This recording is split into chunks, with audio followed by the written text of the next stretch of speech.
बिस्मिल्लाहिर्रहमानिर्रहीम अस्सलाम वालेकुम वरहमतुल्लाहि वबरकातुहू। I hope you all will be fine. Allah पाक आप लोगों को ईमान, सेहत और तकवा की बेहतरीन हालतों में रखें। आज हमने चैप्टर नंबर 3 स्टार्ट करना है, जो कि है group 3 A and group 4 A elements. ठीक है, और इसमें स्पेसिफ़िकली हम लोग ग्रुप 3 ए एलिमेंट्स को डिस्कस करेंगे। मीन के हाफ़ चैप्टर हम लोग अभी स्टडी करेंगे और हाफ़ इंशाल्लाह ताला नेक्स्ट लेक्चर में। तो आज हम लोग ग्रुप 3 ए यानी कि 13th ग्रुप जो है उसके मेंबर्स को देखेंगे, और उनके लिए जो एक नेम दिया जाता है इन एलिमेंट्स को, उनको हम कहते हैं बोरॉन फैमिली। और आपको स्क्रीन पे नज़र आ रहा है कि बोरॉन फैमिली में हमारे पास boron, aluminium, gallium, indium, thallium ये आ जाते हैं। ज़्यादातर हम लोग इन्हीं को ही स्टडी करते हैं।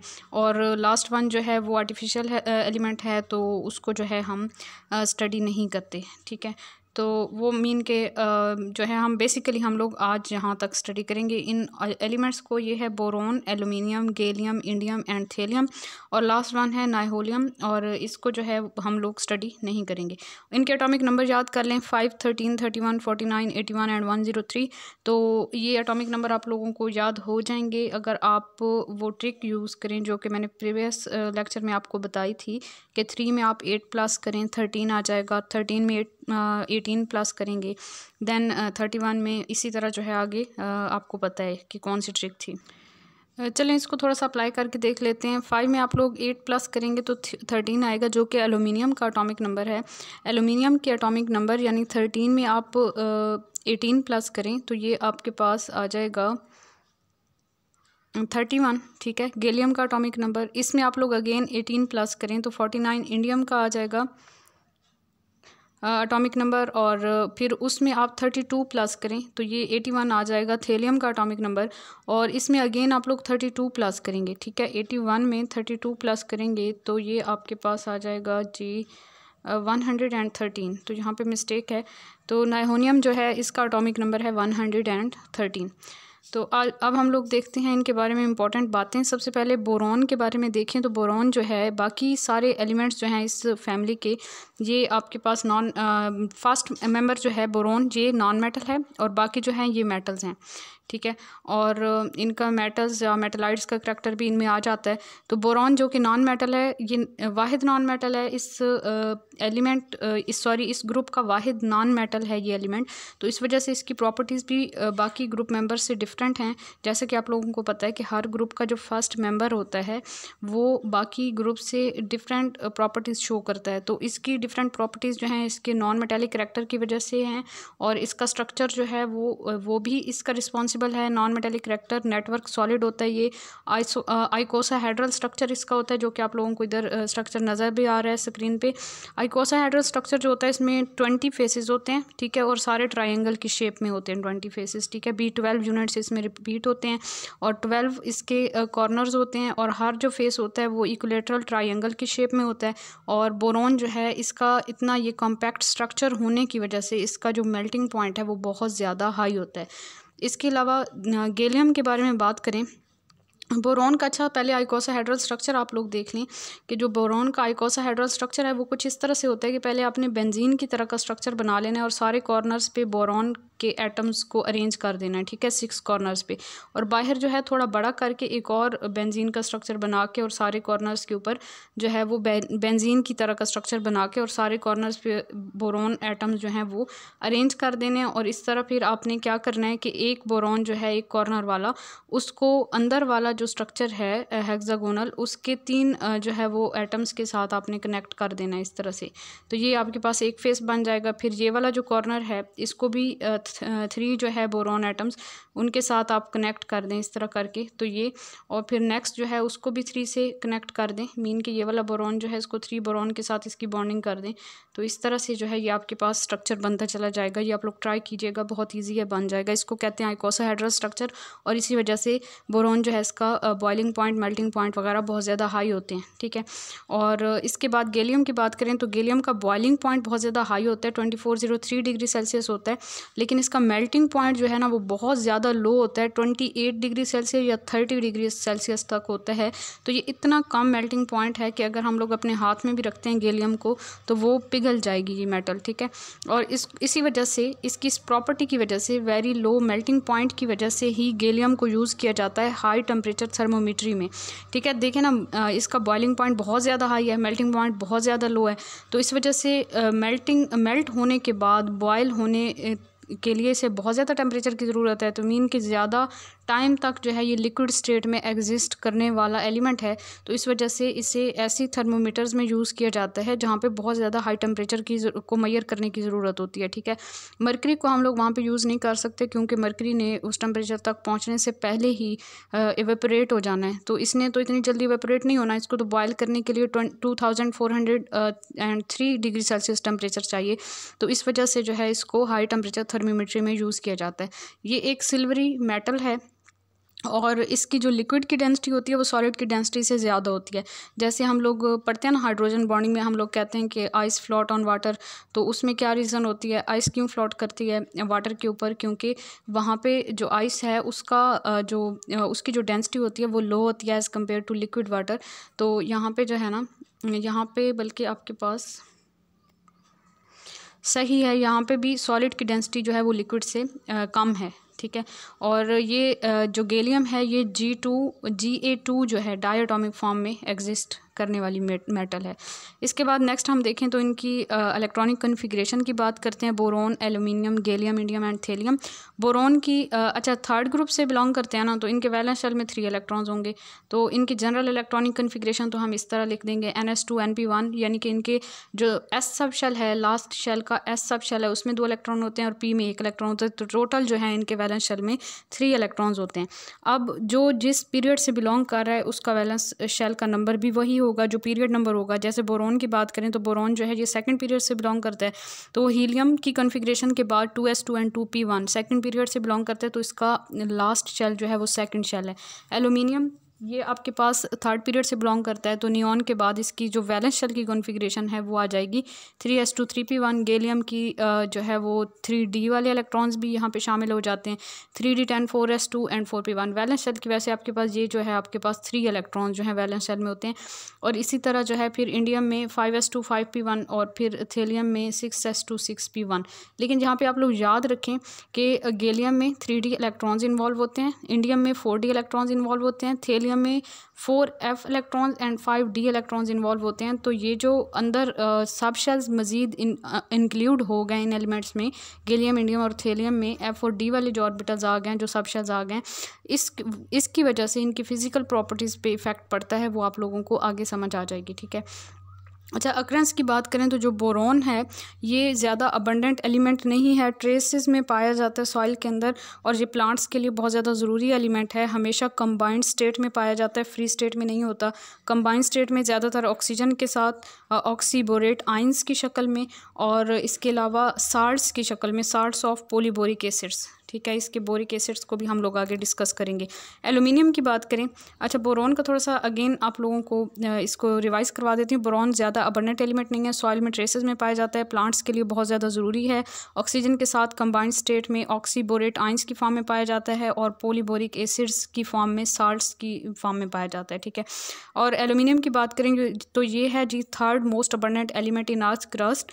जैसे हमने बोरोन की बात की तो वो बहुत ज़्यादा रेयर एलिमेंट उसे हम कह सकते हैं, लेकिन एल्यूमिनियम जो है ये थर्ड मोस्ट अबंडेंट, मीन के बहुत ज़्यादा पाया जाने वाला एलिमेंट है। हमारी ज़मीन के क्रस्ट के अंदर जो है वो तीसरा सबसे ज़्यादा पाया जाने वाला एलिमेंट है, ऑक्सीजन और सिलिकॉन के बाद। और ज़्यादातर जो है ये एल्यूमिनो सिलिकेट्स की फॉर्म में, मिनरल्स की फॉर्म में पाया जाता है रॉक्स के अंदर, और इसके अलावा अर्थ के आउटर पोर्शन के अंदर, मीन अर्थ क्रस्ट में। गैलियम, इंडियम और थेलियम की बात करें तो ये रेयर एलिमेंट्स हैं, और ये बाई प्रोडक्ट्स के तौर पे हमें हासिल होते हैं ड्यूरिंग मेटलर्जी, ठीक है, जब मेटल्स को की एक्सट्रैक्शन करते हैं हम लोग। उसके बाद जी नेक्स्ट हमारे पास आ जाती हैं फ़िज़िकल प्रॉपर्टीज़, और फिज़िकल प्रॉपर्टीज़ में सबसे पहले साइज़ की बात करते हैं। अच्छा, साइज़ की वेरिएशन को बहुत अच्छे से याद कीजिएगा। इसकी जो यहाँ पे चेंजेस हैं, जहाँ पे जो एक्सेप्शन आ जाती है, वैसे तो हम लोग कहते हैं ना कि डाउन द ग्रुप हम पीरियोडिक टेबल में मूव करते हैं तो साइज़ जो है वो इंक्रीज़ करता है, लेकिन यहाँ पे जो चेंज आ रहा है इसको आप लोगों ने याद रखना है और इसको आप लोग इस ग्राफ से बहुत अच्छे से याद कर सकते हैं। ये ग्राफ जो मैंने यहाँ पे बनाया है, इस साइड पर हमने साइज़ लिया और यहाँ पर एलिमेंट्स लिए हैं या एटॉमिक नंबर आप लोग ले सकते हैं। तो इस ग्राफ को आपने एन की शेप में कुछ इस तरह से बना लेना है। फिर फर्स्ट जो इसका पॉइंट है ये बोरॉन, देन जो अपर पॉइंट इसका आ जाता है, पीक आ जाती है एल्यूमिनियम, देन लोअर जो है पॉइंट इसका गैलियम, और फिर इंडियम और थैलियम जो है वो ऊपर आ जाएंगी।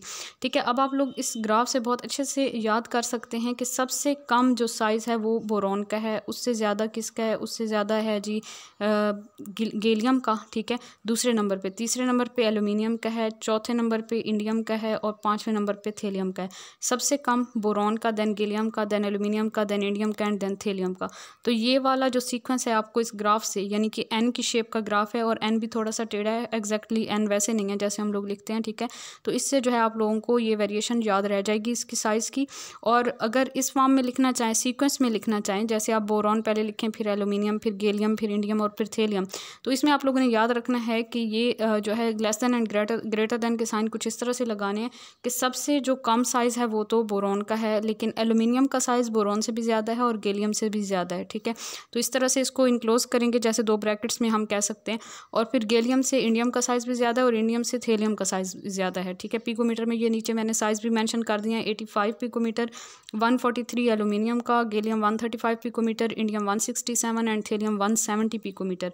ठीक है, तो ये एन की शेप का ग्राफ आप लोग याद रखें और इससे आप लोगों को साइज़ की वेरिएशन याद रहेगी। गैलियम का साइज़ क्यों कम हो रहा है यहाँ पे, वैसे तो गैलियम का ज़्यादा होना चाहिए था, तो गैलियम का साइज़ क्यों कम है एल्यूमिनियम से, तो इसकी रीज़न ये आ जाती है कि गैलियम में 3d इलेक्ट्रॉन्स इन्वॉल्व हो जाते हैं जिनकी पुअर शील्डिंग होती है और इसका अटोमिक जो इफेक्टिव अटोमिक नंबर है वो इंक्रीज़ कर जाता है और न्यूक्लियस की अट्रैक्शन ज़्यादा हो जाती है वैलेंस इलेक्ट्रॉन पे, तो इस वजह से इसका साइज़ जो है वो कम हो जाता है। उसके बाद जी आयनाइजेशन एनर्जी की बात करते हैं। आयनाइजेशन एनर्जी का साइज़ के साथ इन्वर्स रिलेशन होता है, ये आप लोग पहले से जानते हैं, और इफेक्टिव एटॉमिक नंबर के साथ डायरेक्ट रिलेशन होता है, तो ये दो पॉइंट तो आप लोग पहले भी जानते हैं। अच्छा, आयनाइजेशन एनर्जी को याद करने के लिए आपने ये वाला ग्राफ अपने माइंड में रखना है। यहाँ पे वाई एक्सिस पे आयनाइजेशन एनर्जी लेंगे और एक्स एक्सिस पे आप एटॉमिक नंबर ले लें या एलिमेंट्स ले लें। ठीक है, तो इसमें जो है ना डब्ल्यू की फॉर्म में आपको एक ग्राफ मिलेगा और इस डब्ल्यू की फॉर्म को याद रखिए कि थोड़ा सा टेढ़ा डब्ल्यू है, जैसे एन की बात की थी हमने। तो सबसे कम जो है ना ये इंडियम का है मीन के आयनाइजेशन एनर्जी, उससे ज़्यादा आपके पास एल्यूमिनियम की है, उससे ज़्यादा गैलियम की है, उससे ज़्यादा थैलियम की है और सबसे ज़्यादा जो है वो बोरॉन की है आयनाइजेशन एनर्जी। ठीक है, boron, then thallium, then gallium, then aluminium and then indium. तो ये इनकी आयनाइजेशन एनर्जीज़ की वैल्यूज़ नीचे लिखी हुई हैं किलो जूल पर मोल में, 800, 590, 578, 577, 558। ठीक है, और इस तरह अगर इस सीक्वेंस में हम एलिमेंट्स को लिखें यानी टॉप टू बॉटम जैसे हम आते हैं ना, तो सबसे पहले boron, then aluminium, then gallium, then indium and then thallium. तो जैसे हम कहते हैं ना बैंगन, आलू, गाजर इन थैला, ये जैसे याद किया था हम लोगों ने। ठीक है, तो उस लिहाज से अगर आप देखें ना तो बोरॉन की सबसे ज़्यादा है, देन एल्यूमिनियम की उससे कम है, गैलियम की एल्यूमिनियम से ज़्यादा है और गैलियम की इंडियम से भी ज़्यादा है और थैलियम की जो है वो इंडियम से ज़्यादा है। तो इस तरह से आप लोग इस सीक्वेंस को देखेंगे। तो इस तरह से जो है ये W वाले ग्राफ से आप लोग आयनाइजेशन एनर्जी के सीक्वेंस को याद रखेंगे और N वाले ग्राफ से साइज़ के सीक्वेंस को याद रखेंगे। उसके बाद जी नेक्स्ट आ जाते हैं इलेक्ट्रोनेगेटिविटी पे। इलेक्ट्रोनेगेटिविटी का अगर आप सीक्वेंस में देखें तो boron, aluminium, gallium, indium and thallium, ये इस तरह से आ जाएगा सीक्वेंस। इसमें थोड़ी सी वेरिएशन है, आप लोग देखें तो बोरॉन की इलेक्ट्रोनेगेटिविटी सबसे ज़्यादा है, एल्यूमिनियम की उससे कम है, देन एल्यूमिनियम से गैलियम की थोड़ी ज़्यादा है, गैलियम से इंडियम की ज़्यादा है, इंडियम से थैलियम की ज़्यादा है।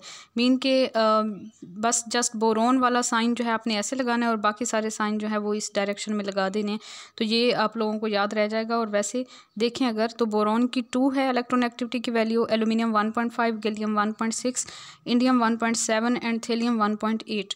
ठीक है, और अगर हम लोग इसको वैसे सीक्वेंस में अरेंज करें कि किसकी सबसे ज़्यादा है, मीन के हम लोग इसको ग्रेटर से लेस देन के सीक्वेंस में अगर जाएं तो इसको हम डिसेंडिंग ऑर्डर में कहेंगे कि डिसेंडिंग ऑर्डर में अगर हम हम लोग अरेंज करें तो फिर आप लोग ये ग्राफ याद रखें, यहाँ पे इलेक्ट्रोनेगेटिविटी की वैल्यू लेंगे, यहाँ पे एटॉमिक नंबर, या फिर आप लोग कह लें कि यहाँ पे एलिमेंट्स को लेंगे, ठीक है।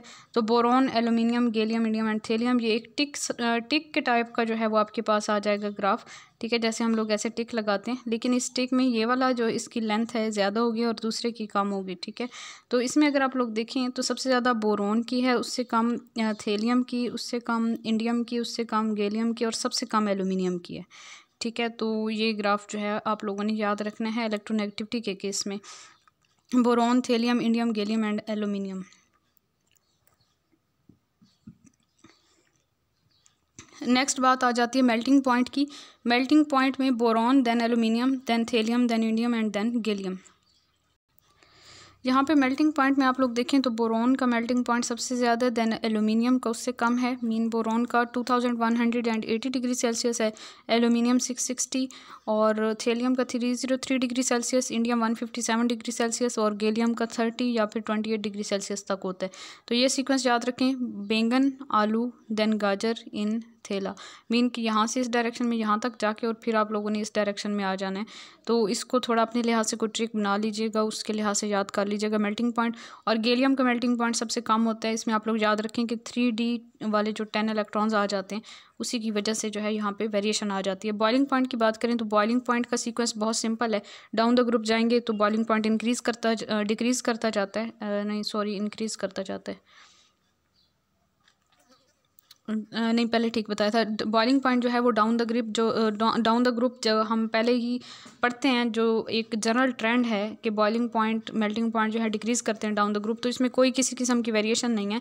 डाउन द ग्रुप यहाँ पे बॉइलिंग पॉइंट जो है वो डिक्रीज़ करता है और इसकी रीज़न आप लोगों को पता है कि साइज़ इंक्रीज़ करता जाता है, ठीक है।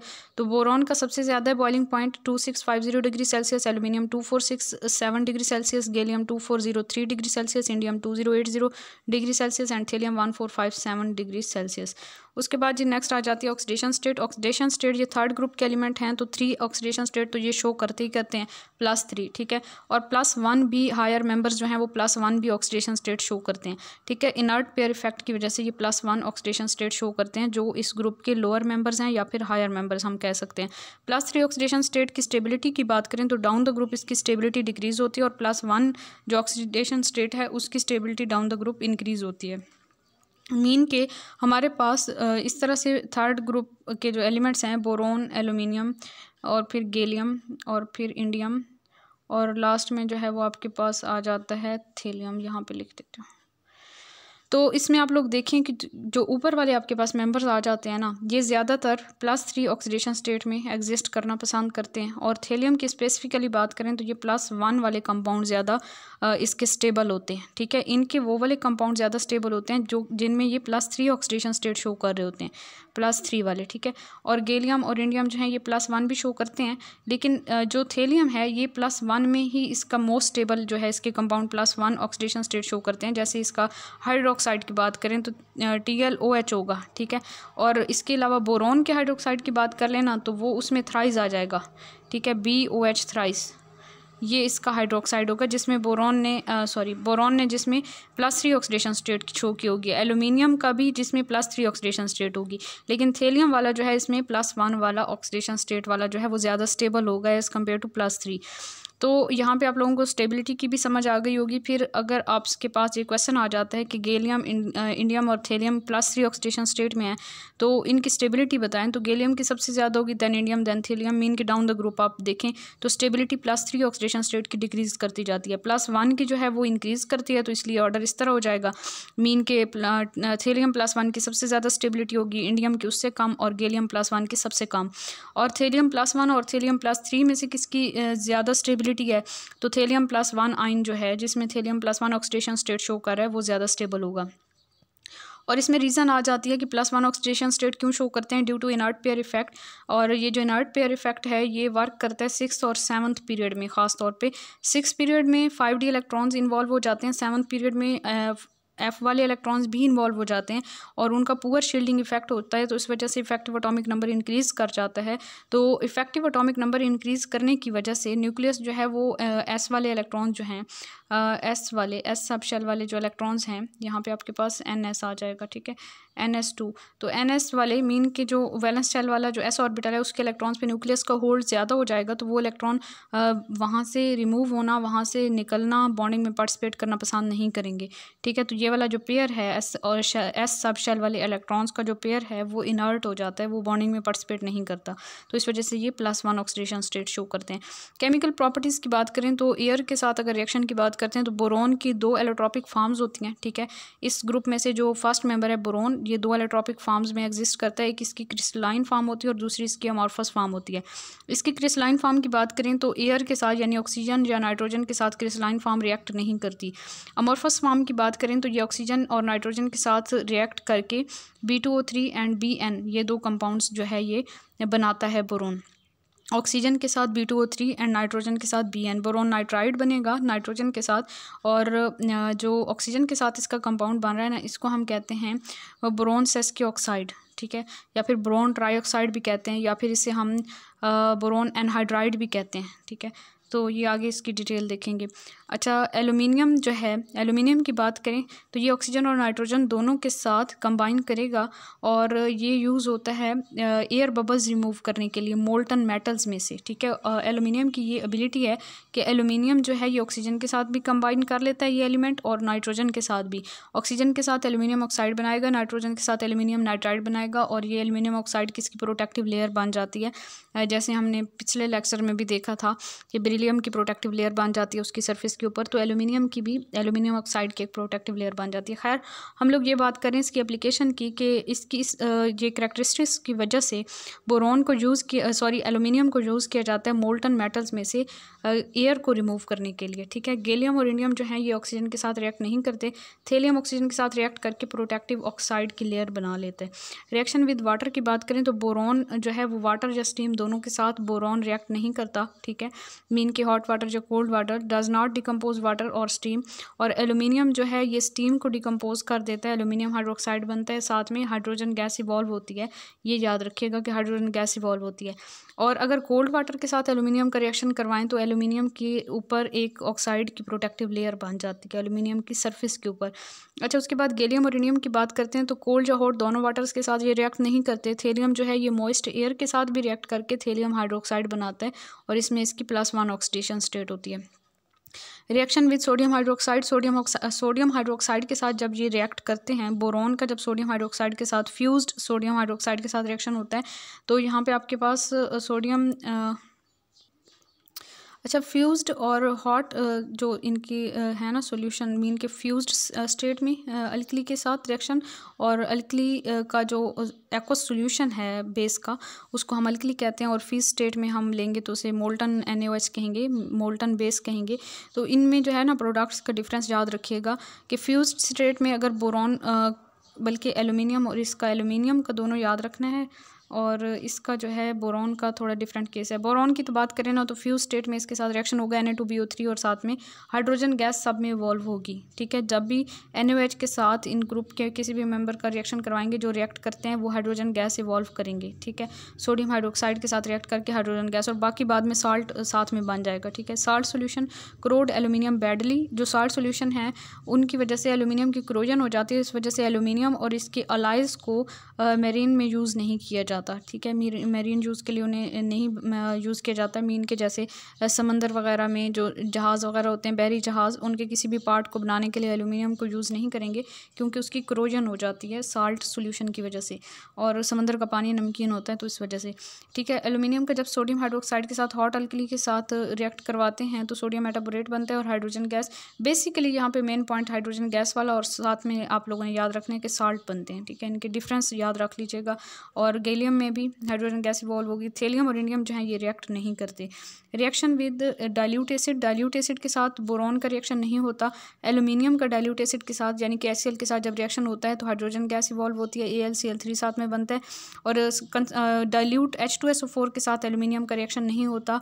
डाइल्यूट या किसी भी कंसनट्रेशन में नाइट्रिक एसिड के साथ एल्यूमिनियम का बिल्कुल भी रिएक्शन नहीं होता, चाहे वो डाइल्यूट है चाहे वो कंसनट्रेटेड है। ठीक है, तो इस वजह से नाइट्रिक एसिड के ट्रांसपोर्ट करने के लिए कंटेनर्स जो हैं वो एल्यूमिनियम के बनाए जाते हैं, क्योंकि एल्यूमिनियम का नाइट्रिक एसिड के साथ रिएक्शन नहीं होता और इसकी वजह होती है प्रोटेक्टिव ऑक्साइड की लेयर।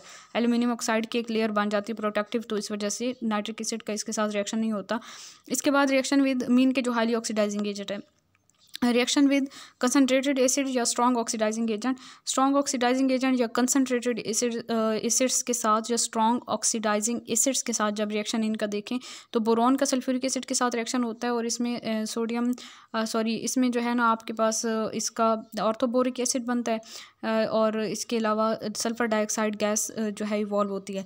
और अगर जो है यहाँ पे डिपेंड करता है कि कंसंट्रेशन क्या है एसिड की कंसंट्रेशन के लिहाज से यहाँ पे अगर कंसंट्रेशन ज़्यादा कंसंट्रेटेड है सल्फ्यूरिक एसिड तो फिर आपके पास बोरॉन का ऑक्साइड बनेगा और साथ में वाटर और सल्फ़र डाइऑक्साइड। तो प्रोडक्ट ये दोनों इनमें से डिपेंड करता है कि एसिड की क्या कंसंट्रेशन है, उसके लिहाज से प्रोडक्ट्स बनेंगे। बोरॉन का नाइट्रिक एसिड के साथ रिएक्शन करवाते हैं तो बोरिक एसिड बनता है और साथ में नाइट्रोजन डाइऑक्साइड गैस इवॉल्व होती है। इसके अलावा सल्फ्यूरिक एसिड के साथ एल्यूमिनियम का रिएक्शन करवाते हैं तो साल्ट बनेगा, साथ में सल्फर डाइऑक्साइड और वाटर प्रोड्यूस होता है।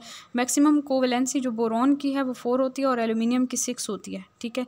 और इसकी 6 क्यों होती है? क्योंकि इसमें वैकेंट डी ऑर्बिटल भी मौजूद होता है और बोरॉन में जो है वैकेंट डी ऑर्बिटल मौजूद नहीं होता। अच्छा, यहाँ पे आप लोगों ने ये याद रखना है कि यहाँ पे बहुत ज़्यादा इक्वेशंस मैंने मेंशन की हुई हैं, तो इक्वेशंस का रट्टा लगाने की या इनको बैलेंस करने की बिल्कुल भी ज़रूरत नहीं है। आप लोग मेन डिफरेंस देखें सारे मेंबर्स का कि इन मेंबर्स में से कौन सा मेंबर जो है वो किसी स्पेसिफिक रिएजेंट के साथ रिएक्ट करके क्या प्रोडक्ट्स बना रहा है। तो मेन प्रोडक्ट जैसे ऊपर हम हाइड्रोजन गैस की बात कर रहे थे कि हाइड्रोजन गैस प्रोड्यूस होती है, फिर जो है किसके साथ हाइड्रोजन गैस प्रोड्यूस होती है जब इनका रिएक्शन होता है जी अल्कलीस के साथ, यानी कि बेसिस के साथ रिएक्शन होता है तो हाइड्रोजन गैस इवॉल्व हो रही है। फिर एसिड डाइल्यूट एसिड्स के साथ हाइड्रोजन गैस इवॉल्व हो रही है। फिर कंसनट्रेटेड एसिड्स की बात की तो कोई जो है मेंबर वो रिएक्ट कर रहा है कंसनट्रेटेड के साथ, कोई नहीं कर रहा।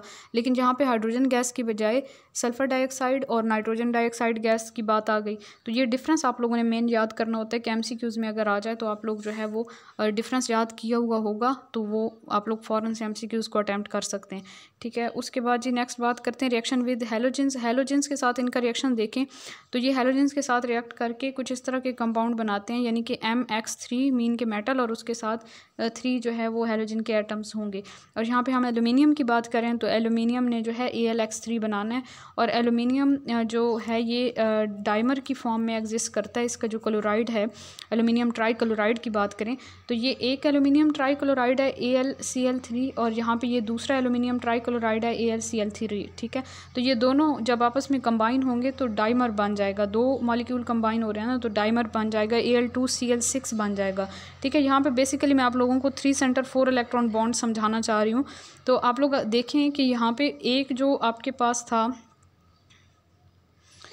यहाँ पे जो एक आपके पास AlCl3 है इसमें क्लोरीन के ऊपर लॉन पेयर प्रेजेंट होंगे, ठीक है। क्लोरीन जहाँ कहीं भी क्लोरीन एटम मौजूद है उसके ऊपर 3-3 लॉन पेयर पड़े होंगे, ठीक है। जब ये दोनों AlCl3 एक दूसरे के करीब आते हैं तो एक AlCl3 का क्लोरीन एटम जो है इसका लॉन पेयर जो है वो एल्यूमिनियम के साथ यहाँ पे कोऑर्डिनेट कोवैलेंट बॉन्ड बना लेगा और इस AlCl3 का क्लोरीन जो है वो दूसरे वाले AlCl3 के एल्यूमिनियम के साथ कोऑर्डिनेट कोवैलेंट बॉन्ड बना लेगा, मीन अपना लॉन पेयर उसे डोनेट करेगा क्योंकि उसके पास इलेक्ट्रॉन्स की डेफिशिएंसी है, उसके वैलेंस शेल में टोटल 6 इलेक्ट्रॉन्स हैं। तो यहाँ पे कुछ इस तरह से डाइमर बन जाएगा और यहाँ पे आप लोग बॉन्ड पे गौर करें तो जो बॉन्ड यहाँ पे बन रहा है ये वाला बॉन्ड अगर आप लोग देखें aluminium then chlorine and then aluminium, तो यहाँ पे कितने सेंटर्स बन रहे हैं? 2 सेंटर एल्यूमिनियम वाले और एक क्लोरीन वाला, तो टोटल जो है वो इस बॉन्डिंग के अंदर जो है वो 3 एटम्स इन्वॉल्व हो रहे हैं, तो हम कहेंगे 3 सेंटर बॉन्ड है ये, ठीक है। 3 सेंटर बॉन्ड है और इसमें इलेक्ट्रॉन्स कितने हैं? इलेक्ट्रॉन्स ज़रा आप लोग काउंट करें कि कितने इलेक्ट्रॉन्स हैं। 1-2 तो ये इलेक्ट्रॉन है ना जो कोवैलेंट बॉन्ड बना रहे हैं और 2 ये वाले इलेक्ट्रॉन जो कि कोऑर्डिनेट कोवैलेंट बॉन्ड बना रहे हैं, तो टोटल 4 इलेक्ट्रॉन्स हो गए। तो 3 सेंटर 4 इलेक्ट्रॉन बॉन्ड इसे हम कहते हैं। और इसमें बॉन्डिंग में आप लोगों को पता है कि 2 इलेक्ट्रॉन एक बॉन्ड बनाते हैं, तो टोटल यहाँ पे 2 बॉन्ड्स बन रहे हैं तो 4 इलेक्ट्रॉन्स हैं, तो 3 सेंटर 4 इलेक्ट्रॉन बॉन्ड मीन कि यहाँ पे इलेक्ट्रॉन्स की डेफिशिएंसी नहीं है, जितने इलेक्ट्रॉन्स होने चाहिए थे उतने ही हैं। ये मैं आप लोगों को इसलिए एक्सप्लेन कर रही हूँ कि आगे हमने बनाना बॉन्डिंग और बैक बॉन्डिंग वगैरह का देखना है, तो वहाँ पे बनाना बॉन्डिंग में इलेक्ट्रॉन की डेफिशिएंसी होती है, तो यहाँ से आप लोगों को ये बात समझ आएगी तो आगे भी ठीक से क्लियर हो जाएगी, ठीक है। अच्छा जी, उसके बाद देखें जो एल्युमिनियम है ये ल्यूइस एसिड की तरफ एक्ट नहीं करता, डोंट फॉर्म एडक्ट, ये एडक्ट भी नहीं बनाता एल्युमिनियम। और एल्युमिनियम का जो डाइमर है उसमें 3 सेंटर 4 इलेक्ट्रॉन बॉन्ड होता है। बोरोन का हैलोजन के साथ रिएक्शन करवाएं तो सेम वैसे ही प्रोडक्ट बनेगा, यानी कि जैसे जनरल मैंने आपको MX3 बताया था। बोरोन में sp2 हाइब्रिडाइजेशन होती है, ठीक है। इसका जो हैलाइड्स हैं इनके अंदर प्लेनर स्ट्रक्चर होता है, इसके हैलाइड्स का 6 इलेक्ट्रॉन्स होते हैं, इसके वैलेंस शेल में इलेक्ट्रॉन डेफिशिएंट होता है ये। तो इसमें जो है ना वो ये ल्यूइस एसिड के साथ तौर पे एक्ट करता है। और ल्यूइस एसिड की स्ट्रेंथ की बात करें तो इसका जो फ्लोरीन के साथ है ल्यूइस एसिड जो बन रहा है, बोरोन ट्राईफ्लोराइड जो है ये सबसे वीक होगा, सबसे वीक एसिडिक स्ट्रेंथ होगी इसकी ल्यूइस एसिड स्ट्रेंथ। और जो आयोडाइड है उसकी वो सबसे स्ट्रॉन्ग होगा, ठीक है। मीन के यहाँ पे जो हमने बात की ना, ये ल्यूइस एसिड के तौर पे क्यों एक्ट नहीं करता, क्योंकि ये डाइमराइज हो जाता है और इलेक्ट्रॉन की डेफिशिएंसी यहाँ पे कवर हो जाती है एल्युमिनियम की। उसके वैलेंस शेल में पहले जो थे 6 इलेक्ट्रॉन थे, तो यहाँ पे कोऑर्डिनेट कोवैलेंट बॉन्ड बना तो इसके वैलेंस शेल में 8 इलेक्ट्रॉन पूरे हो गए हैं, तो इस वजह से दोनों एल्युमिनियम एटम्स के, ठीक है। इस एल्युमिनियम के साथ भी यही केस हुआ है और इसके साथ भी यही हुआ है। लेकिन जहाँ पर हम बात करें तो इस केस में बोरोन ट्राईफ्लोराइड के केस में कुछ इस तरह से होता है कि यहाँ पे बैक बॉन्डिंग होगी। और बैक बॉन्डिंग किस तरह होगी कि बोरोन ट्राईफ्लोराइड का स्ट्रक्चर आप लोगों को नज़र आ रहा है, ये 2 इलेक्ट्रॉन यहाँ पे बॉन्ड बना रहे हैं, 2 यहाँ पे और 2 यहाँ पे, टोटल 6 इलेक्ट्रॉन बोरोन के वैलेंस शेल में हो गए, ठीक है। और बोरोन के पास एक 2p वैकेंट ऑर्बिटल पड़ा हुआ है, ठीक है। 2p वैकेंट ऑर्बिटल इसके पास एक पड़ा हुआ है। अच्छा, अब ये फ्लोरीन जो है आपको पता है हाईली इलेक्ट्रोनेगेटिव एलिमेंट है और इसके पास लॉन पेयर्स भी पड़े हुए होते हैं। और यहाँ पे जो है एक वैकेंट ऑर्बिटल पड़ा हुआ है और इसका ये जो लॉन पेयर है ये यहाँ पे जो है इसके साथ बैक बॉन्डिंग कर लेगा बोरोन के वैकेंट 2p ऑर्बिटल के साथ। फ्लोरीन का जो लॉन पेयर प्रेजेंट है 2p ऑर्बिटल के अंदर, मीन यहाँ पे जो बैक बॉन्डिंग हो रही है वो 2p और 2p के दरमियान हो रही है। बोरोन का भी 2p ऑर्बिटल है जो कि वैकेंट था और फ्लोरीन का भी 2p ऑर्बिटल है जिसके अंदर लॉन पेयर प्रेजेंट था। तो यहाँ पे बैक बॉन्डिंग हो गई और बैक बॉन्डिंग का ल्यूइस एसिड स्ट्रेंथ के साथ इन्वर्स रिलेशन होता है। तो आप लोग देखें कि फ्लोरीन का साइज़ बोरोन का साइज़ ऑलमोस्ट कंपेरेबल हो जाएगा, इतना ज़्यादा डिफरेंस नहीं होगा, ठीक है। लेकिन जो आप लोग बाकी की बात करें, क्योंकि दोनों बोरोन और फ्लोरीन दोनों जो हैं ये सेकंड पीरियड से बिलोंग करते हैं, लेकिन क्लोरीन की बात करें थर्ड पीरियड से बिलोंग करते हैं, तो इसका जो है 3p वाला लॉन पेयर इन्वॉल्व होगा बैक बॉन्डिंग में। ब्रोमीन के केस में 4p, आयोडीन के केस में 5p। तो यहाँ पे ये मसला होगा कि साइज़ जो है वो कंपेरेबल नहीं होगा, तो बैक बॉन्डिंग स्ट्रॉन्ग नहीं होगी। बैक बॉन्डिंग स्ट्रॉन्ग नहीं होगी तो ल्यूइस एसिड स्ट्रेंथ जो होगी वो आप चेंज हो जाएगी। आप देखें बैक बॉन्डिंग अगर स्ट्रॉन्ग है तो ल्यूइस एसिड स्ट्रेंथ कम होगी और अगर बैक बॉन्डिंग जो है वो वीक है तो ल्यूइस एसिड स्ट्रेंथ जो है वो ज़्यादा होगी, क्योंकि इनका इन्वर्स रिलेशन है। तो यहाँ से मेरे ख्याल में आप लोगों को ये पॉइंट भी क्लियर हो गया होगा। तो यहाँ पे मैंने लिखा भी है कि due to strongest back bonding in BF3 it is least Lewis acid, ठीक है। ल्यूइस एसिड करैक्टर इसमें सबसे कम होता है। उसके बाद हाइड्रोजन के साथ रिएक्शन करके ये हाइड्राइड बनाते हैं MX3 की फॉर्म में। और पिकुलर बिहेवियर बोरोन की बात करें तो बोरोन का साइज़ स्मॉल होता है, इसकी हाई आयनाइजेशन एनर्जी होती है, इस वजह से ये जो है थोड़ा डिफरेंट बिहेवियर शो करता है बाकी ग्रुप मेंबर से। ये नॉन मेटल है और ये वाहिद नॉन मेटल है जिसके वैलेंस शेल में लेस दैन 4 इलेक्ट्रॉन्स हैं, ठीक है। हमेशा ये +3 या -3 ऑक्सीडेशन स्टेट शो करता है, कभी भी ये 1 ऑक्सीडेशन स्टेट शो नहीं करता, क्योंकि इसके वैलेंस शेल में टोटल 3 इलेक्ट्रॉन्स हैं। और ये अडक्ट बनाता है, यानी कि मॉलिक्यूलर एडिशन प्रोडक्ट बनाता है। इसके अलावा ये कैटाइन की फॉर्म में कभी भी एग्जिस्ट नहीं करता, क्योंकि नॉन मेटल है तो नॉन मेटल जो है वो कोवैलेंट कंपाउंड्स बनाते हैं, आयनिक कंपाउंड्स नहीं बनाते। मीन के B पॉजिटिव जो है इसका कोई एविडेंस नहीं मिलता, B पॉजिटिव नहीं पाया जाता। और ये एसिटिक ऑक्साइड बनाता है। डायगोनल रिलेशनशिप बोरोन और सिलिकॉन के देखें तो ये सेमीकंडक्टर्स हैं दोनों क्रिस्टलाइन फॉर्म के अंदर, इनके हाई मेल्टिंग पॉइंट्स हैं। एसिटिक ऑक्साइड्स होते हैं दोनों के, बोरोन और सिलिकॉन के, जो कि अल्कलीज में डिजॉल्व होते हैं और बोरेट्स बनाते हैं, सोडियम बोरेट एंड फिर सिलिकेट हो जाएगा सोडियम सिलिकेट, ठीक है। यहाँ पे मैंने स्ट्रक्चर भी बना दिया NaBO2 एंड Na2SiO3। इसके अलावा इनके हाइड्रोक्साइड्स जो हैं ये वीक एसिड्स होते हैं, जैसे कि H3BO3 बोरिक एसिड है और H2SiO4 ये भी आपके पास जो है वो सिलिकॉन का हो जाएगा हाइड्रोक्साइड। एक्सेप्ट BF3 हैलाइड्स जो हैं वो हाइड्रोलाइज होते हैं और वो एसिड्स बनाते हैं। H3BO3 एसिड्स भी वही बनाएंगे, H3BO3 एंड ऑर्थोसिलिसिक एसिड हो जाएगा। ये सिलिसिक एसिड था, यहाँ पे ये ऑर्थोसिलिसिक एसिड, वहाँ पे H2SiO4 था, H4SiO4 है ये वाला स्ट्रक्चर। अच्छा, उसके अलावा 6 इनकी सिमिलरिटी देखें तो ये कोवैलेंट हाइड्राइड्स बनाते हैं जिनको हम बोरेन्स और सिलेन्स कहते हैं और इनको सिमिलर मेथड से प्रिपेयर किया जाता है, ठीक है। जैसे Mg3B ले लें, B2 ले लें या फिर Mg2Si ले लें, इनका HCl के साथ रिएक्शन करवाते हैं तो इनके जो है वो बोरेन और सिलेन प्रोड्यूस होते हैं और साथ में इनके साल्ट्स प्रोड्यूस होंगे। सॉरी इनके नहीं, मैग्नीशियम के साल्ट्स प्रोड्यूस होते हैं, ठीक है। और इनके नाइट्राइड जो हैं वो डिकम्पोज होते हैं, स्टीम को डिकम्पोज करते हैं और अमोनिया गैस लिबरेट करते हैं। इनके नाइट्राइड्स जो हैं वो स्टीम को डिकम्पोज करके अमोनिया गैस लिबरेट करते हैं। अच्छा, ऑक्साइड और हाइड्रोक्साइड्स की बात करें, पूरे ग्रुप के ऑक्साइड और हाइड्रोक्साइड की बात करें तो बोरोन, एल्यूमिनियम, गैलियम, इंडियम और थेलियम। अच्छा, यहाँ पे स्ट्रक्चर मैंने कंप्लीट नहीं किया, स्ट्रक्चर मैं आप लोगों को बता देती हूँ। अच्छा जी, यहाँ पे ऑक्साइड्स है ना, तो आप लोग O3 लगाते जाएं, B2O3, Al2O3, Ga2O3, In2O3 and Tl2O3, ठीक है। तो ये ऑक्साइड्स हैं, यहाँ पे हाइड्रोक्साइड्स हैं, यहाँ पे इनकी नेचर लिखी है, याद रखिएगा। जो ऑक्साइड है बोरॉन का और बोरॉन का हाइड्रोक्साइड, ये दोनों एसिडिक नेचर के होते हैं। एल्यूमिनियम और गैलियम के ऑक्साइड्स भी और एल्यूमिनियम और गैलियम के हाइड्रोक्साइड्स भी, ये दोनों एम्फोटेरिक नेचर के होते हैं। इसके अलावा इंडियम और थेलियम के ऑक्साइड और इंडियम और थेलियम के हाइड्रोक्साइड, ये चारों जो हैं ये बेसिक नेचर के होते हैं। तो इस तरह से आप लोगों को ये चीज़ याद रह जाएगी कि फर्स्ट जो है वो एसिडिक है, next to amphoteric and next to जो हैं वो बेसिक नेचर के होते हैं। एल्यूमिनियम के यूजेस देखने हैं, लेकिन उससे पहले इसकी प्रॉपर्टीज़ कुछ देख लें। ज़्यादातर जो है इसको एक्सट्रैक्ट किया जाता है बॉक्साइट और में से बाय इलेक्ट्रोलाइटिक प्रोसेस, ठीक है। बॉक्साइट और में से जो है इसको एक्सट्रैक्ट किया जाता है बाय इलेक्ट्रोलिसिस। और इसकी अगर प्रॉपर्टीज़ की बात करें तो ये डल ग्रे कलर की मेटल होती है एल्यूमिनियम जो है। इसकी लो डेंसिटी होती है 2.7 ग्राम पर सेंटीमीटर क्यूब, और मेलिएबल और डक्टाइल है ये मेटल, और कंडक्टर है हीट और इलेक्ट्रिसिटी की, और 3 टाइम्स लेस डेंस है देन आयरन। इसकी डेंसिटी जो है वो आयरन से 3 टाइम्स लेस होती है। यूजेस की बात करें तो इसको यूज़ किया जाता है मोल्टन मेटल्स में से एयर बबल्स को रिमूव करने के लिए, जो कि पहले भी हमने पढ़ा है। इसके ऊपर ऑक्साइड की एक प्रोटेक्टिव लेयर बन जाती है, जिसकी थिकनेस को हम इंक्रीज़ कर सकते हैं इंडस्ट्री के अंदर इलेक्ट्रोलाइटिक प्रोसेस के ज़रिए, और इस प्रोसेस को हम कहते हैं एनोडाइजिंग, और ये इंपॉर्टेंट है, ठीक है। एल्यूमिनियम का जो पाउडर है उसको जब बर्न किया जाता है एयर में 800 डिग्री सेंटीग्रेड तक, तो ये इससे जो है Al2O3 बनता है और एल्यूमिनियम नाइट्राइड भी बनेगा साथ में। इस रिएक्शन में बहुत ज़्यादा हीट इवॉल्व होती है और इंटेंस वाइट कलर की लाइट जो है वो भी प्रोड्यूस होती है, और इस प्रॉपर्टी को यूज़ किया जाता है फ्लैश लाइट फोटोग्राफी के अंदर। इस प्रॉपर्टी को फ्लैश लाइट फोटोग्राफी के अंदर यूज़ किया जाता है। इसके अलावा इसको ट्रांसपोर्ट इंडस्ट्री में यूज़ किया जाता है, कारें बनाने के लिए, शिप्स वगैरह, एयरक्राफ्ट्स वगैरह बनाने के लिए। इंडस्ट्री में केमिकल और ऑयल इंडस्ट्री में से यूज़ किया जाता है एज अ हीट एक्सचेंजर, ठीक है। और इसके अलावा इसको यूज़ किया जाता है हैवी ड्यूटी इलेक्ट्रिकल केबल्स बनाने के लिए। It is an excellent reflector of radiant energy, so used in to insulate buildings, used to jam radar, ठीक है। इसके अलावा इसको यूज़ किया जाता है, ये नॉन मैग्नेटिक है तो इस वजह से इसे यूज़ किया जाता है नेविगेशनल इक्विपमेंट्स के अंदर as a reducing agent in chemical and steel industry. तो ये सिंपल से यूजेस हैं, इनको आप लोग याद कर लीजिएगा। ये नॉन टॉक्सिक है, इस वजह से इसे पैकेजिंग में यूज़ किया जाता है, फूड और ब्रूइंग इंडस्ट्री में। इसके अलावा इसके अलाइज जो हैं बनाए जाते हैं कॉपर, मैग्नीशियम, निकल या जिंक के साथ।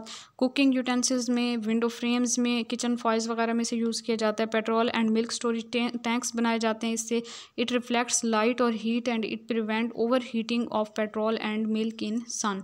तो ये एक बहुत एडवांटेज है। अच्छा, कंपाउंड देखें बोरॉन के, तो बोरॉन को यूज़ किया जाता है कंट्रोल रोड्स के तौर पर न्यूक्लियर रिएक्टर के अंदर, ये बोरॉन का यूज़ हो गया, ठीक है। इसके अलावा इसे यूज़ किया जाता है बुलेट प्रूफ जैकेट्स वगैरह बनाने के लिए। अच्छा, बोरॉन के कंपाउंड्स की बात करें तो बोरॉन के कंपाउंड में हमारे पास बोरिक्स आ जाता है। बोरिक्स का फार्मूला होता है Na2B4O7.10H2O, या फिर इसको हम इस तरह दूसरे फार्मूले की फॉर्म में लिख सकते हैं Na2B4O5OH4 होल 4 हो जाएगा .8H2O, ठीक है। तो ये बोरिक्स का फार्मूला है। बोरिक का स्ट्रक्चर देखें तो बोरिक का स्ट्रक्चर बहुत ही सिंपल, बहुत ही आसान है। आप ऐसा करें कि टोटल जो है वो 4 बोरॉन ले लें, ठीक है। 4 कॉर्नर्स के ऊपर यहाँ पे 4 बोरॉन बनाएंगे और सारे बोरॉन्स को एक एक ऑक्सीजन के साथ जो है वो कंबाइन कर दें इस तरह करके, तो ये कुछ इस तरह से आपके पास स्ट्रक्चर बन जाएगा। फिर हर एक बोरॉन के साथ जो है एक एक OH एटम लगा दें, हाइड्रोक्सिल ग्रुप जो है वो लगा दें, ठीक है। और ये याद रखना है कि जहाँ पे बोरॉन ने 3 बॉन्ड बनाए हुए हैं पहले से, जैसे ये वाला बोरॉन एटम है तो इसने पहले से 3 बॉन्ड बनाए हुए थे, ये वाले, इस सेंटर में भी एक ऑक्सीजन एटम है, ठीक है। तो 3 बॉन्ड बनाए हुए थे, तो ऊपर वाला जो OH ग्रुप है उसका कोऑर्डिनेट कोवैलेंट बॉन्ड बनेगा इसके साथ, और जहाँ पे बोरॉन ने पहले 2 बॉन्ड बनाए हुए हैं तो उसका OH के साथ जो है वो सिंपल कोवैलेंट बॉन्ड बनेगा। फिर आप इसको ब्रैकेट में क्लोज करें और बाहर जो है 2Na पॉजिटिव और यहाँ पे .H2O लगा देंगे, तो ये आपके पास स्ट्रक्चर आ जाएगा बोरिक्स का, ठीक है। बोरिक्स का स्ट्रक्चर देख लिया। उसके बाद बोरिक्स जो है ये सोडियम साल्ट है टेट्राबोरिक एसिड का, मोस्ट इंपॉर्टेंट ऑफ ऑल बोरेट्स, सब बोरेट से ज़्यादा इंपॉर्टेंट है। इसको ज़्यादातर जो है ये पाया जाता है टिंकल की फॉर्म में, ठीक है। टिंकल का फार्मूला होता है Na2B4O7.10H2O, और इसको जो है ज़्यादातर देखा गया तिब्बत और कैलिफोर्निया दुनिया की लेक्स के अंदर। इसकी प्रिपरेशन की बात करें तो इसकी प्रिपरेशन के जो है हमने 3 बेसिकली मेथड्स पढ़ने हैं। एक तो ये कि इसे बोरिक एसिड से जो है वो बनाया जाता है, दूसरा कॉलेमनाइट से यानी कि कैल्शियम बोरेट से बनाया जाता है, ठीक है, और तीसरा जो है इसे बनाया जाता है टिंकल से, ठीक है। तो टिंकल वाला तो बहुत ही सिंपल है। बोरिक एसिड से किस तरह बनाया जाता है, बोरिक एसिड को लिया जाता है, इसका हॉट सोल्यूशन लिया जाता है और इसका सोडा ऐश यानी सोडियम कार्बोनेट के साथ रिएक्शन करवाते हैं, तो हमारे पास बोरिक्स बनता है, साथ में वाटर एंड कार्बन डाइऑक्साइड। इसमें आप लोगों ने रट्टा नहीं लगाना इक्वेशन का, जस्ट मेन बात याद रखनी है कि बोरिक एसिड जो है उसका हमने सोडा ऐश के साथ रिएक्शन करवाना है, तो हमारे पास बोरिक्स बन जाएगा। कॉलेमनाइट के साथ यानी कैल्शियम बोरेट जो है Ca2B6O11 जो है इसका भी सोडा ऐश से ही रिएक्शन करवाएंगे, सोडा ऐश के सॉल्यूशन के साथ, तो आपके पास जो है एक बोरिक्स बनेगा और साथ में सोडियम मेटाबोरेट भी बनता है और कैल्शियम कार्बोनेट के प्रेसिपिटेट्स भी बनते हैं, ठीक है। सॉल्यूशन जो हमें हासिल होता है ना उसकी फिर क्रिस्टलाइजेशन करवाते हैं और इसको क्रिस्टलाइज करते हैं तो बोरिक्स की क्रिस्टल्स हमें हासिल हो जाती हैं। लेकिन जहाँ पे जो आपके पास सोडियम मेटाबोरेट बना है ना, सोडियम मेटाबोरेट जो कि मदर लिक्विड के अंदर प्रेजेंट होगा, इसमें से कार्बन डाइऑक्साइड को पास करवाया जाता है, तो आपके पास सोडियम कार्बोनेट और फिर अगेन जो है वो हमें बोरिक्स हासिल हो जाता है। तो ये बड़ा अच्छा मेथड है कि इसमें हम 2 स्टेप में जो है वो हासिल कर सकते हैं, ज़्यादा क्वांटिटी में हम हासिल कर सकते हैं बोरिक्स को। टिंकल से कैसे हासिल करते हैं, नेचुरल टिंकल जो होता है जैसे हमने कहा लेक्स में पाया जाता है, तो उसको हीट किया जाता है वाटर के साथ और इसको इवेपोरेट करवाते हैं, तो हमें बोरिक्स की क्रिस्टल्स हासिल हो जाती हैं। फिजिकल प्रॉपर्टीज़ देखें बोरिक्स की, तो वाइट क्रिस्टलाइन सॉलिड होता है और इसकी सोलबिलिटी की बात करें तो ये जो है वो स्पेरिंगली सोलबल है कोल्ड वाटर के अंदर और ज़्यादा सोलबल होता है हॉट वाटर के अंदर, ठीक है, मोर सोलबल इन हॉट वाटर। अच्छा, किस तरह से स्पेरिंगली सोलबल है कोल्ड वाटर के अंदर, अगर हम वाटर के 100 ग्राम लेते हैं कोल्ड वाटर के और 100 ग्राम आप ले लें जी बॉइलिंग वाटर के, जो आपके पास कोल्ड वाटर है ना 10 डिग्री सेल्सियस जिसका टेम्परेचर है, उसमें जस्ट 3 ग्राम्स जो है वो आपके पास बोरिक्स के डिज़ोल्व होते हैं।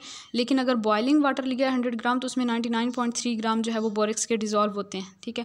तो यहाँ से आपको डिफरेंस समझ आएगा सोलबिलिटी का। उसके बाद थर्ड बात आ जाती है क्रिस्टलाइजेशन ऑफ सैचुरेटेड सोल्यूशन। जब हम अबव 62 डिग्री सेल्सियस क्रिस्टलाइज करवाते हैं और जब हम बिलो 62 डिग्री सेल्सियस क्रिस्टलाइज करवाते हैं, जब 62 डिग्री सेल्सियस से ज़्यादा टेम्परेचर होता है तो ऑक्टाहेड्रल क्रिस्टल बनती हैं पेंटाहाइड्रेट की, ठीक है। और अगर हम बिलो 62 डिग्री सेल्सियस करते हैं तो डेकाहाइड्रेट क्रिस्टल्स बनती हैं और इस तरह इनका डिफरेंस याद रख लेना है। उसके बाद केमिकल प्रॉपर्टीज़ की बात करते हैं तो हाइड्रोलिसिस, इसका सोल्यूशन जो होता है सबसे पहले हाइड्रोलिसिस है, मतलब वाटर के साथ इसका रिएक्शन करवाते हैं तो इसका अल्कलाइन सोल्यूशन बनता है, ठीक है। अल्कलाइन सोल्यूशन का हमें कैसे पता चला कि जैसे ही हम इसे वाटर में डालते हैं ना तो हमारे पास यहाँ पे स्ट्रॉन्ग अल्कली प्रोड्यूस होती है, Na positive and OH negative, ठीक है। तो NaOH बनेगा, स्ट्रॉन्ग अल्कली बनती है और वीक एसिड साथ में बनता है, तो इस वजह से जो है हमें पता चल जाता है कि ये स्ट्रॉन्ग अल्कलाइन है। इसके रिएक्शन को हम स्टेप बाय स्टेप देख लें तो जब हम बोरिक्स को वाटर में डिज़ोल्व करेंगे तो 2Na पॉजिटिव बनता है और B4O7 नेगेटिव यानी कि टेट्राबोरेट एनाइन बनता है, ठीक है। अब जो टेट्राबोरेट एनाइन है ये मज़ीद वाटर में डिज़ोल्व होगा और ये OH नेगेटिव बनाएगा, तो यहाँ पे स्ट्रॉन्ग अल्कलाइन सोल्यूशन का हमें पता चलता है और साथ में वीक एसिड बनता है यानी बोरिक एसिड। अच्छा, रिएक्शन ओवरऑल रिएक्शन को अगर हम लिखें ना Na2B4O7 प्लस 7H2O, तो आपके पास 2NaOH बनता है जो कि स्ट्रॉन्ग बेस है और साथ में वीक एसिड बनता है boric acid. Hydrolysis of borax can be prevented by the presence of glycerine. किससे हम लोग इसके हाइड्रोलिसिस को बचा सकते हैं, हाइड्रोलिसिस से ग्लिसरीन की प्रेजेंस में, ठीक है। हाइड्रोलिसिस का अमल नहीं होगा। रिएक्शन विद एसिड, एसिड के साथ जब रिएक्शन करवाते हैं तो प्रोडक्ट हमारे पास साल्ट बनेंगे और साथ में बोरिक एसिड, मेन जो है आपने ये याद रखना है, ठीक है, बोरिक एसिड और salt. Reaction with ammonium chloride, तो अमोनियम क्लोराइड के साथ प्रोडक्ट उसी तरह साल्ट नाइट्राइड बनेगा और साथ में जो है बोरिक एनहाइड्राइड बनेगा और साथ में वाटर, ठीक है। उसके बाद इफेक्ट ऑफ हीट, जब हम बोरिक्स को हीट करते हैं तो हमारे पास जो है इसके वाटर ऑफ क्रिस्टलाइजेशन जो है वो लूज होना स्टार्ट करते हैं। 10 से 5 हो गए, ठीक है। मजीद हीट किया तो ये वाले 5 वाटर ऑफ क्रिस्टलाइजेशन भी ख़त्म, तो हमारे पास एनहाइड्रस मैस बनेगा जो कि स्वेल हो जाएगा Na2B4O7, ठीक है। और ये थोड़ा सा फूल जाएगा, पोरस मैस बन जाएगा और इसको मजीद हीट करेंगे तो आपके पास जो है ये 2 चीज़ें बनेंगी इनका मिक्सचर। ये आपके पास सोडियम मेटाबोरेट है और साथ में बोरिक एनहाइड्राइड बनेगा। इन दोनों का जब मिक्सचर है, इन दोनों को कंबाइन फॉर्म में हम कहते हैं ग्लासी बीड या फिर बोरिक्स बीड कहते हैं और ये ट्रांसपेरेंट ग्लास होता है और इसको बीड टेस्ट में यूज़ किया जाता है। ये डिज़ोल्व हो जाता है मेटालिक ऑक्साइड्स, डिज़ोल्व कर लेता है मेटालिक ऑक्साइड्स को अपने अंदर और कलर बीड प्रोड्यूस होते हैं, तो उस बेसिस पे जो है हम मेटालिक कैटाइन को डिफ्रेंशिएट कर सकते हैं। बोरिक्स बीड टेस्ट जो है इसको यूज़ किया जाता है to detect coloured metaborates of different metals in oxidising flame, ठीक है। जब हम जो है ना ये जो हमारे पास ग्लासी मैस बन गया, इसके ऊपर जब हम स्प्रे करते हैं किसी मेटल के सॉल्ट को, ठीक है, तो उसमें आपके पास मेटल के कैटाइंस प्रेजेंट होंगे ठीक है। तो फिर क्या होगा, पहले मेटल के ऑक्साइड्स बनेंगे, ठीक है, ऑक्साइड बनेंगे और फिर जो है उसके मेटाबोरेट्स बन जाएंगे। तो मेटाबोरेट का कलर जो है वो डिफरेंट होगा। जैसे कॉपर जो है वो ऑक्सीडाइजिंग फ्लेम में कलर देगा ब्लू कोल्ड स्टेट में, और ग्रीन कलर देगा हॉट स्टेट में, और रिड्यूसिंग फ्लेम में उसका कलर लेस होगा, कोई कलर नहीं होगा। आयरन का ऑक्सीडाइजिंग फ्लेम में ग्रीन कलर होता है, कॉपर का ब्लू कलर होता है ऑक्सीडाइजिंग फ्लेम में, कॉपर जो मेटाबोरेट बनता है, ठीक है, कॉपर मेटाबोरेट का ये स्ट्रक्चर है। और ब्राउन कलर होता है, ब्राउन रेड कलर होता है रिड्यूसिंग फ्लेम के अंदर। निकल का ब्राउन कलर होता है ऑक्सीडाइजिंग फ्लेम में, क्रोमियम का ग्रीन कलर होता है ऑक्सीडाइजिंग फ्लेम में। तो ये कलर अच्छे से याद कर लीजिएगा। फर्स्ट मेटल ऑक्साइड प्रोड्यूस, अच्छा ये पहले मैंने आपको बता दिया कि पहले जो है वो मेटल ऑक्साइड बनेंगे और फिर मेटल ऑक्साइड कन्वर्ट हो जाएंगे मेटाबोरेट में, और मेटाबोरेट जो है वो फिर यहाँ पे कलर प्रोड्यूस करेंगे ऑक्सीडाइजिंग और रिड्यूसिंग फ्लेम में डिफरेंट कलर्स। यूजेस की बात करें तो हीट रेजिस्टेंट है, हीट रेजिस्टेंट बोरेट ग्लास बनाने के लिए इसे यूज़ किया जाता है, पायरेक्स ग्लास जिसे हम कहते हैं, ठीक है। और इसके अलावा ठीक है, बोरिक्स की हम बात करें ना, इसके अलावा इसे वाटर की सॉफ्टनिंग के लिए यूज़ किया जाता है for detection of metal cations. Borax bead test जिसे हम कहते हैं मेटलर्जी में यूज़ किया जाता है। As flux in welding, welding में भी फ्लक्स के तौर पे यूज़ किया जाता है। मेकिंग वाशिंग पाउडर बनाने के लिए यूज़ किया जाता है। इसके अलावा लेदर इंडस्ट्री में टेनिंग और डाइंग के लिए यूज़ किया जाता है। कॉस्मेटिक्स में, सोप्स में, textile, paints, medicine, match industry and as a preservative इसे यूज़ किया जाता है। टेनिंग के प्रोसेस को हम किस तरह डिफाइन करते हैं, it is a process of making leather from skins of animals. Tannic acid या टेनिन जो है वो इस प्रोसेस में यूज़ किया जाता है। फ्लक्स क्या होता है, फ्लक्स एक केमिकल क्लीनिंग एजेंट होता है या फिर फ्लोइंग या फिर प्यूरिफाइंग एजेंट होता है, ठीक है। सेकंड जो इसका कंपाउंड आ जाता है बोरोन का, वो है बोरिक एसिड। बोरिक एसिड हमारे पास डिफरेंट तरह के बोरिक एसिड होते हैं। ऑर्थोबोरिक एसिड है, फिर मेटाबोरिक एसिड है, टेट्राबोरिक एसिड है एंड पायरोबेरिक एसिड। तो ऑर्थोबोरिक एसिड का फार्मूला होता है H3BO3, इसको बोरिक एसिड भी कहते हैं। मेटाबोरिक एसिड HBO2 होता है, टेट्राबोरिक एसिड H2B4O7 होता है, और पायरोबेरिक एसिड H6B4O9 होता है।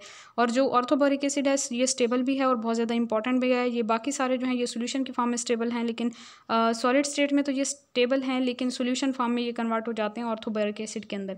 यानी कि सॉलिड स्टेट में जस्ट स्टेबल हैं, सोल्यूशन की फॉर्म में ये स्टेबल नहीं होते। जैसे हम इन्हें वाटर में डालते हैं तो ये चेंज हो जाते हैं ऑर्थोबोरिक एसिड के अंदर।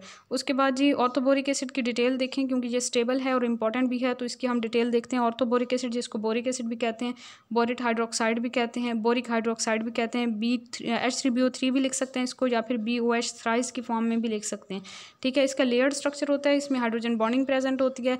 ये लुईस एसिड के तौर पे एक्ट करता है। नॉन प्रोटिक या एप्रोटिक एसिड होता है ये, यानी कि इस रिएक्शन से आप लोगों को समझ आएगी कि H3BO3 को जब वाटर में डिसॉल्व करते हैं तो वाटर का जो वाटर टूटेगा तो H पॉजिटिव और OH नेगेटिव बनाएगा। तो वाटर का जो OH नेगेटिव पार्ट है वो इसके साथ मिल जाएगा और वो चेंज हो जाएगा BOH4 नेगेटिव में, और वाटर का ही प्रोटॉन जो है वो अलग हो जाएगा। यानी कि ये खुद प्रोटिक नहीं है, ये प्रोटॉन जो आ रहा है H पॉजिटिव सोल्यूशन के अंदर ये वाटर वाला प्रोटॉन है, ये इसका प्रोटॉन नहीं है। प्रिपरेशन की बात करें तो इसे कोलुमिनाइट से प्रिपेयर किया जाता है। कोलुमिनाइट को वाटर के अंदर सस्पेंड करके उसमें से सल्फर डाइऑक्साइड गैस को पास करवाया जाता है, तो हमारे पास बोरिक एसिड की प्रिपरेशन हो जाती है, इसके क्रिस्टल्स बन जाते हैं और कैल्शियम सल्फेट जो है वो सोल्यूशन में रह जाता है। इक्वेशन को रटा लगाने की ज़रूरत नहीं है। CaB6O11.5H2O2SO2H2O, तो ये आपके पास जो है वो CSO4 और साथ में जो है वो बोरिक एसिड प्रोड्यूस होता है, इसके क्रिस्टल्स बन जाएंगे और ये सोल्यूशन में ही रह जाएगा। उसके बाद बोरिक्स से इसे कैसे तैयार करते हैं, बोरिक्स को लिया जाता है हॉट कंसनट्रेटेड सोल्यूशन की फॉर्म में और सल्फ्यूरिक एसिड कंसनट्रेटेड स्टेट में लेते हैं। 5H2O ऐड करेंगे तो कूलिंग करेंगे इसकी, तो आपके पास बोरिक एसिड के क्रिस्टल्स बनेंगे और Na2SO4 बनेगा। BCl3 के साथ रिएक्शन वाटर का करवाते हैं तो हमारे पास बोरिक एसिड प्रोड्यूस होता है। इसके अलावा फिजिकल प्रॉपर्टीज़ की बात करें तो ये वाइट क्रिस्टलाइन सॉलिड होता है, ट्राइक्लिनिक होता है, सॉफ्ट सोपी टच होती है इसकी, ठीक है। स्लाइटली सोलुबल होता है कोल्ड वाटर के अंदर 2.6% होता है 40 डिग्री सेंटीग्रेड पे, और मोर सोलुबल होता है in hot water 37% in 100 degree centigrade. यहाँ से कंपेयर करें 2.6% सोलुबल है इन 40 डिग्री सेंटीग्रेड वाटर के अंदर और 37% सोलुबल होता है 100 डिग्री सेंटीग्रेड पे। अच्छा जी, इसी वजह से इसे सेपरेट और प्योरीफाई किया जाता है with the help of water.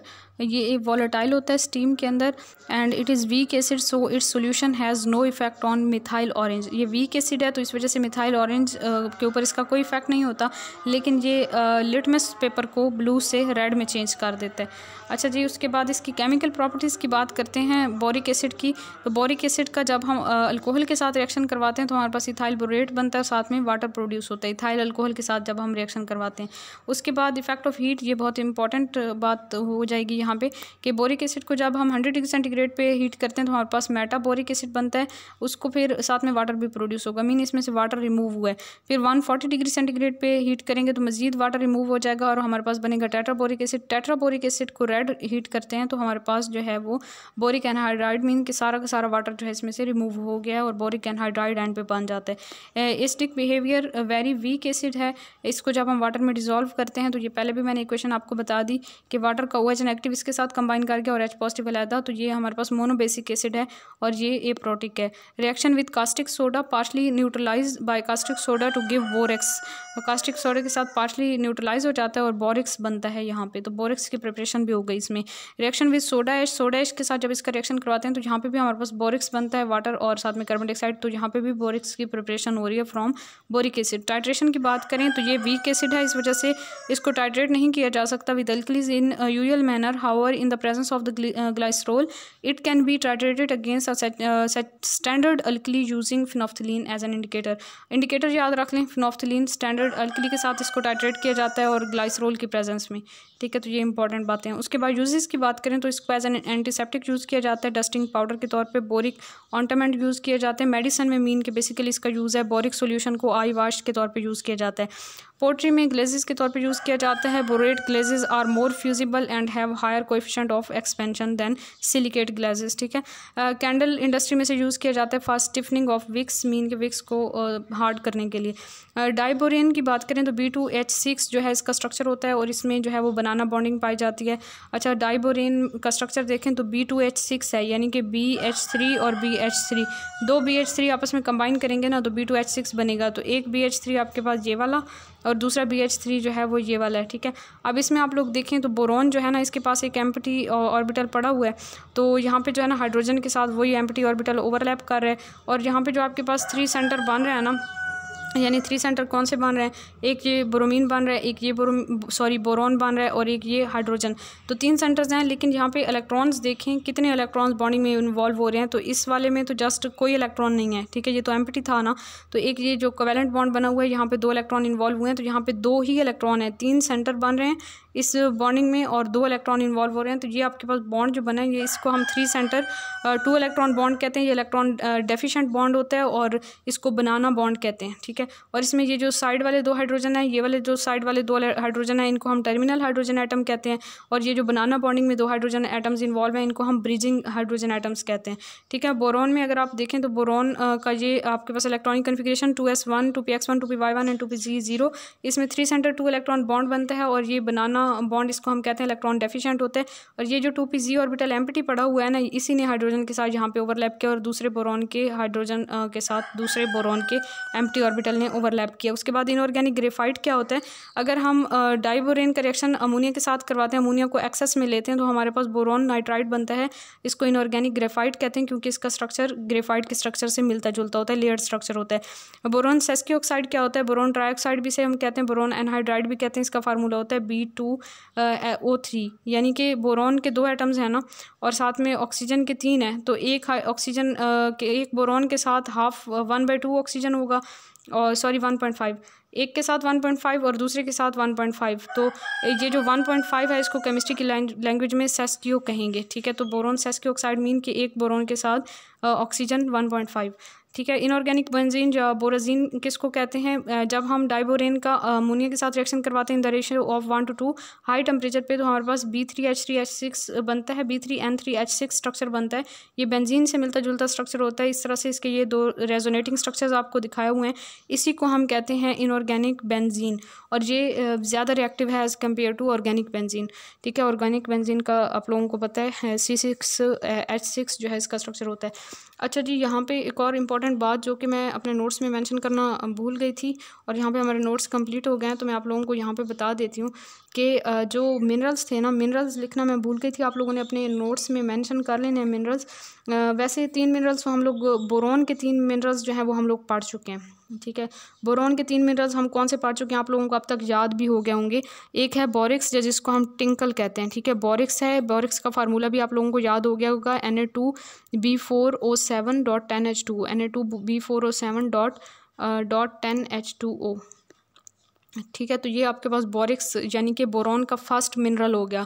Boron का सेकंड मिनरल भी हम लोग देख चुके हैं और सेकंड मिनरल का फार्मूला भी आप लोगों को याद हो गया होगा, जिसको हमने कॉलमनाइट कहा था, जिसको कैल्शियम बोरेट कहा था। ठीक है, इसका फार्मूला होता है Ca2B4O6O11.5H2O। ठीक है, तो ये आपके पास दो मिनरल्स हो गए बोरॉन के, एक था बोरिक्स Na2B4O7.10H2O और दूसरा कैल्शियमाइट था Ca2B6O11.5H2O। और तीसरा इसका होता है ऑर्थोबोरिक एसिड, जो कि सिंपल सा है, जिसका फार्मूला होता है H3BO3। ठीक है, तो बोरॉन के तीन मिनरल्स मैंने आपको बताए, एक बोरिक्स या टिंकल, दूसरा कैल्शियमाइट और तीसरा ऑर्थोबोरिक एसिड। उसके अलावा आप लोगों ने याद करने हैं मिनरल्स। नेक्स्ट एलुमिनियम के मिनरल्स याद करने हैं आप लोगों ने। ठीक है, और एलुमिनियम के मिनरल्स कौन से हैं मैं आपको बता देती हूँ। एलुमिनियम का फर्स्ट मिनरल है फेल्डस्पार। ठीक है, फर्स्ट मिनरल जो इसका है वो है फेल्डस्पार। फेल्डस्पार का फार्मूला आप लोग नोट कर लें। इसका फार्मूला होता है KAlS3O8, KAlSi silicon 3 and O8। तो ये फेल्डस्पार का फार्मूला है। और या फिर इसके फार्मूले को हम एक और तरह से भी लिख सकते हैं K2O.Al2O3.6SiO2। तो वो ज़्यादा बेटर होगा, वो याद करना भी आसान होगा। तो फेल्डस्पार का फार्मूला आप लोग इस तरह याद कर लें, K2O यानी कि ये पोटाशियम ऑक्साइड हो जाएगा, फिर aluminium oxide Al2O3 and then silicon oxide हो जाएगा .6SiO2। ठीक है, तो ये भी फेल्डस्पार का ही फार्मूला है। उसके बाद माइका है, जिसको मस्कोवाइट कहते हैं। तो माइका का फार्मूला आपको बता देती हूँ। माइका के स्पेलिंग होते हैं MICA माइका, या जिसको हम मस्कोवाइट भी कहते हैं MUSCOVITE मस्कोवाइट। ठीक है, इसका फार्मूला होता है KH2Al3 एंड देन ब्रैकेट के अंदर आ जाएगा SiO4 होल थ्राइस। ठीक है, तो ये माइका या मस्कोवाइट का फार्मूला है KH2Al3 SiO4 होल थ्राइस। उसके बाद क्ले का फार्मूला है, इंपॉर्टेंट है, ClAy क्ले, और इसको हम कहते हैं जी कॉलिन। ठीक है, तो इसका फार्मूला आपके पास आ जाता है क्ले का Al2O3.2SiO2 और इसके साथ 2 वाटर ऑफ क्रिस्टलाइजेशन .2H2O। ठीक है, तो ये आपके पास क्ले या कॉलिन का फार्मूला आ जाता है। इसको दूसरी तरह हम लिखें तो H2Al2SiO4 होल ट्वाइस .H2O आ जाएगा। फिर है करंडम। करंडम भी एल्यूमिनियम का मिनरल है और करंडम का फार्मूला होता है Al2O3 और करंडम की स्पेलिंग मैं आपको बता देती हूँ CORUNDUM करंडम। उसके बाद एमरल्ड है, एमरल्ड, और एमरल्ड जो है EMERALD एमरल्ड Al2F2 और इसके साथ SiO4। तो ये एमराल्ड का फार्मूला है। और उसके बाद नेक्स्ट जो एल्यूमिनियम का मिनरल आ जाता है वो आ जाता है गिब्साइट, GIBBSITE गिब्साइट। इसको आप लोग नोट कर लीजिए, AlOH थ्राइस आ जाता है। ठीक है, तो ये सिंपल सा है, ये गिब्साइट का है। इसको आप दूसरी तरह लिखेंगे तो Al2O3.3H2O आ जाएगा। बॉक्साइट का शायद मैंने आपको बताया भी है, Al2O3.2H2O जो है ये बॉक्साइट का फार्मूला होता है। ठीक है, उसके बाद बॉक्साइट के बाद आ जाता है क्रायोलाइट का फार्मूला आपके पास होता है Na3AlF6 और इसको यकीनन हमने कहीं पे पहले भी पढ़ा है, Na3AlF6। उसके बाद लास्ट है डायस्पोर के स्पेलिंग होते हैं DIASPORE। डायस्पोर का फार्मूला होता है Al2O3.H2O। ठीक है, या फिर हम AlOH भी लिख सकते हैं, इसको AlO एंड देन ब्रैकेट के अंदर OH। ठीक है, तो ये डायस्पोर का फार्मूला है। तो ये टोटल आपके पास 2, 2, 4, 2, 6, 2, 8 और एक 9 मिनरल्स मैंने आपको बताए हैं एल्यूमिनियम के, और 3 मिनरल्स बताए हैं बोरॉन के। तो ये मिनरल्स भी बहुत अच्छे से याद करें। तो आज हमारा चैप्टर कंप्लीट हुआ, बल्कि हाफ हुआ है चैप्टर। ये हमारा चैप्टर FSC से था, group 3rd and group 4th the elements, लेकिन कुछ हायर लेवल के कॉन्सेप्ट्स भी मैंने आपको बताए हैं, हायर लेवल की बातें भी बताई हैं जो कि कॉम्पिटिटिव एग्जाम्स के लिहाज से बहुत ज़्यादा इंपॉर्टेंट हैं। तो इन सारी बातों को इस सारे जितना भी हमने लेक्चर में कवर किया इसको बहुत अच्छे से तैयार करें, अपने नोट्स बनाएं और कंसिस्टेंसी के साथ लगे रहें। इंशाल्लाह ताला अल्लाह ताला ज़रूर कामयाब करेंगे हमें। और इसके बाद जो नेक्स्ट लेक्चर होगा उसमें इंशाल्लाह ताला हम लोग ग्रुप 4th एलिमेंट्स यानी कि 14th ग्रुप के एलिमेंट्स को स्टडी करेंगे, उनके कंपाउंड्स को देखेंगे, उनके बारे में सारी उनकी केमिकल फ़िज़िकल प्रॉपर्टीज़ वगैरह डिस्कस करेंगे। और तब तक अपना बहुत सारा ख्याल रखें, दुआ में याद रखिए और मेहनत करते रहें। अल्लाह ताला आप सबका हामी और नासिर हो। जज़ाकल्लाहु खैर। अल्लाह हाफ़िज़।